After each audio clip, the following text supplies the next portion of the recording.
On the morning of June 27, 1976, Air France Flight 139 taxied down the runway in Tel Aviv, carrying a diverse group of international and Israeli passengers bound for Paris. That routine shattered 8 minutes after a brief layover in Athens. 4 rogue passengers bypassed lax security, smuggled guns and hand grenades aboard, and violently stormed the airplane's cockpit. The hijackers pressed a weapon to the pilot's head and forced the plane to turn south. They demanded an immediate diversion to Benghazi, Libya, stripping the passengers of any control over their own survival. But Benghazi was only a refueling stop. Hours later, the hijackers grabbed the intercom and announced their true destination, Entebbe, Uganda. The passengers were now trapped on a flying prison, plunging into a state of extreme geographic and psychological isolation, thousands of kilometers away from anyone who could negotiate their release.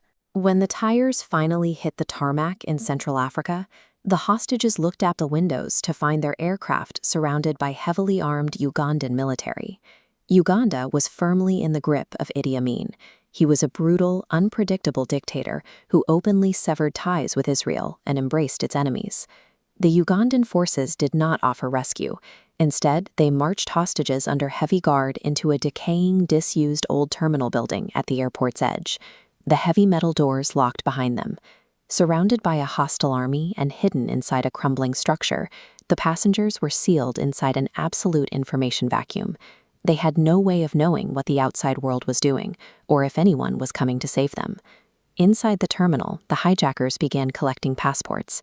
They stood at the front of the room, reading names aloud and forcing the crowd to physically divide. They systematically separated the Jewish and Israeli passengers from the rest of the group, marching them into a distinct, heavily guarded adjacent room.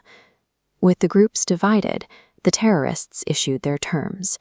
They demanded the release of 53 prisoners held across the globe. If their demands weren't met by July 4th, they would execute the hostages.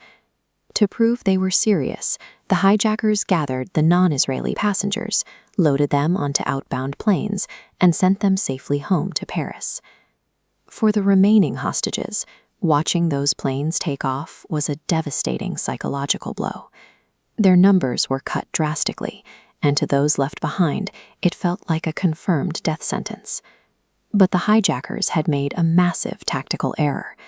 The moment that released flight landed in France, Israeli intelligence agents intercepted the passengers and began intense interrogations.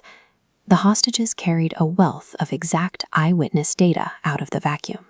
They detailed the precise number of hijackers, the types of weapons they held, and the specific shift rotations of the Ugandan guards. Then, Israel caught a massive stroke of luck. It turned out an Israeli construction company had actually built that specific Entebbe terminal a decade earlier. They handed the military inch-by-inch blueprints of the entire prison. Armed with this data, Israel rapidly formulated Operation Thunderball. The plan required flying a massive strike force 4,000 kilometers under the radar, directly down the Red Sea into Central Africa. To breach the guarded airport without an immediate shootout, they built a perfect replica of Idi Amin's personal motorcade to trick the perimeter guards. The hijackers' decision to divide and release the passengers was intended to isolate the Israelis and break their spirit. Instead, it handed the Israeli military the exact intelligence required to execute a rescue. On the night of July 3rd, the exhausted hostages sat in the dark terminal. The deadline was expiring, and they believed they only had hours left to live.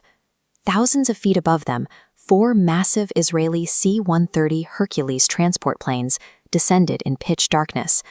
The pilots killed the lights and cut the engines to mask their approach as they hit the runway. The cargo doors opened before the planes even stopped moving.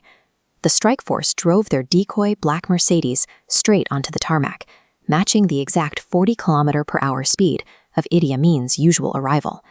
The sudden deception bought them precious seconds. The Commandos sprinted the final stretch, violently breached the terminal doors, and neutralized the hijackers in a rapid barrage of suppressed fire. A week of slow-burning, paralyzing psychological terror was entirely dismantled by the highly calculated assault. The Israeli forces spent barely 53 minutes on the ground. The Commandos immediately secured all the survivors. rushing 102 rescued hostages onto the idling transport planes for the long flight back. But the operation exacted a lethal toll. 3 hostages were killed in the intense crossfire. A 4th, who had been moved to a local hospital, was later murdered by Ugandan forces. And the assault commander leading the charge, Yonatan Netanyahu, was fatally shot. Hours later, the C-130s touched down in Israel. The survivors finally stepped out of the aircraft, escaping the vacuum and collapsing into the arms of their families. Operation Thunderbolt is studied as a masterclass in extreme military logistics, but underneath the tactical precision, it is a story about the terror of absolute isolation, and a nation crossing a continent to ensure its people were not left alone in the dark.